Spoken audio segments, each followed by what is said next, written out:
হতে দীর্ঘ 50 বছরের আস্ত একটি খাল রাতের অন্ধকারে চুরি। অভিযোগ, রাতের অন্ধকারে জেসিবি নামিয়ে খালের দুদিকের গতিপথ বন্ধ করে সে খালটিকে একটি মাছ চিংড়ি চাষের জন্য পুকুর তৈরি করা হয়েছে।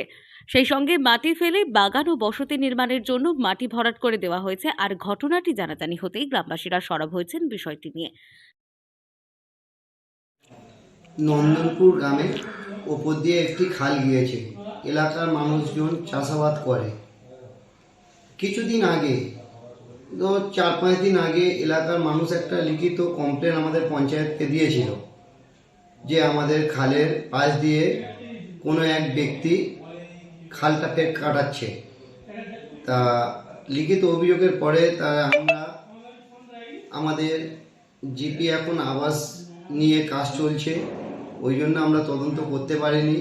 রীতিমতো আজকে শুনছিলাম যে থানা থেকে পুলিশ এসে ওনাকে তুলে নিয়ে চলে গিয়েছে। স্থানীয় হরিনারায়ণপুর গ্রাম পঞ্চায়েতের সহ প্রশাসনের দৃষ্টি আকর্ষণ করেছেন। অভিযোগ, জয়নগর থানার হরিনারায়ণপুর গ্রাম পঞ্চায়েতের নন্দনপুর গ্রাম লাগোয়া একটি দীর্ঘ 50 বছরের খাল রয়েছে। সেখানে জল দিয়ে নন্দনপুর এলাকার চাষিদের জল সেচের জন্য এই খালটি ব্যবহার করা হতো। মূলত এই খালের জল দিয়েই ওই সমস্ত এলাকার জমিতে চাষবাস করা হয় এলাকার কৃষকরা। আমার এলাকাতে এই খালটা আজকে 50 বছর আগে থেকে ছিল। তো এই খালের জলে আমাদের এই এলাকার গরিব মানুষরা সব চাষবাস করে। দুদিন আগে আমরা যখন রাত্রে বাড়ি ফিরি তখন দেখলাম যে খালটা বন্ধ করে দিয়ে পাশে মাটি ফেলে উঁচু করে দিয়েছে। কে করছে? তা ও এই পুকুরটা যে মানে ছেঁচে যে মাছ টাছ ধরে, ওনার নাম ওই খোকন শেখ না কি এরকম নাম, খোকন সিপাহী। আর সেই খালটি রাতের অন্ধকারে জেসিবি দিয়ে খালের গতিপথ ঘুরিয়ে দিচ্ছেন হরিনারায়ণপুর গ্রামের বাসিন্দা ইসমাইল পাইক। খালের দুদিকে আর গতিপথ আটকে রেখে মাটি ফেলে দেওয়া হয়েছে।